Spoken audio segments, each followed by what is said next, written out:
Langkahku menapaki tanah yang tidak kutahu namanya. Kabut menggantung di udara, terlalu padat untuk pagi, terlalu dingin untuk malam. Angin tidak meniup, namun rasanya dunia tetap bergerak perlahan, seperti napas yang enggan berhembus. Di kejauhan, sinar kuning lembut mengintip dari balik jendela kecil. Apa aku masih berjalan di antara dunia? Atau ini hanya mimpi dari jiwa yang lupa pulang? Pintu kayu itu tidak tinggi, tapi terasa berat saat kudorong. Lonceng kecil di atasnya berdenting, suaranya bergema terlalu lama di telingaku.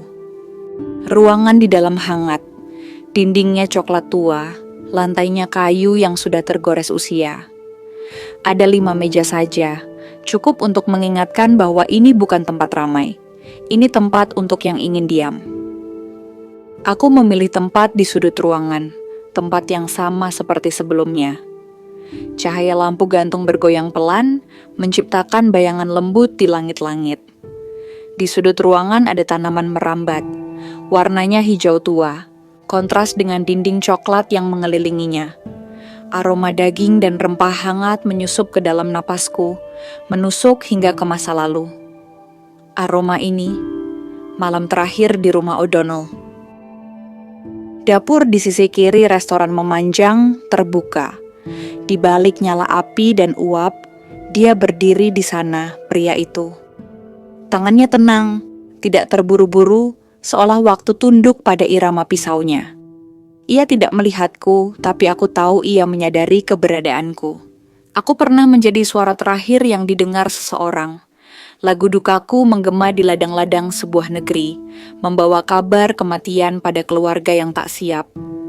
Dulu aku dipanggil, kini aku hanya datang sendiri, karena tidak ada lagi yang memanggil. Tak ada rumah untuk kujaga, tak ada jiwa yang menungguku, tapi rasa ini seolah mengajakku kembali. Semangkuk stew domba diletakkan di mejaku tanpa sepatah kata. Ku kepal jari, menahan gemetar yang entah datang dari dingin atau kenangan. Ku ambil sendok perlahan, mencicip rasa yang seperti pelukan lama, hangat, berat, dan hampir terlupakan. Setetes rasa itu membangkitkan suara anak kecil memanggil ibunya, dan langkah tua sang ayah menuju ranjang terakhirnya. Rasa ini seperti pelukan yang tak pernah sempat kuberikan. Aku menatap mangkuk itu lama. Aku ingin memakannya sampai habis, tapi rasa takut menyeruak. Takut rasa ini akan habis seperti semuanya. Dia mendekat, pria itu. Tak berkata apapun, tapi matanya tidak menilai, hanya menerima. Dalam keheningan itu, aku merasa, mungkin aku masih ada. Kenapa kau tidak takut? Tanyaku akhirnya. Aku adalah duka, aku adalah perpisahan. Dia hanya duduk, mengusap uap dari gelas teh miliknya. Karena semua orang datang ke sini membawa kehilangan, tapi mereka pulang membawa rasa yang tidak bisa mereka jelaskan. Kata-katanya bukan jawaban, tapi rasanya cukup. Untuk pertama kalinya dalam waktu yang tak bisa kuukur, aku merasa tidak sendiri. Aku bukan bayangan yang melayang di tepi kehidupan. Di tempat ini, bahkan rasa sedih pun diberi tempat duduk. Apakah ini yang mereka sebut pengertian? Sendokku menyentuh dasar mangkuk. Tidak tersisa banyak, tapi tidak apa. Rasa itu telah tinggal di dalamku. Perlahan aku berdiri. Kaki-kakiku tidak lagi terasa seberat tadi. Aku tidak membuka pintu ketika pergi. Aku tidak pernah butuh pintu. Tapi kali ini, rasanya aku meninggalkan sesuatu. Bukan duka, tapi jejak rasa. Mungkin ada rasa yang bisa membangkitkan kembali sisi manusia dari roh sepertiku.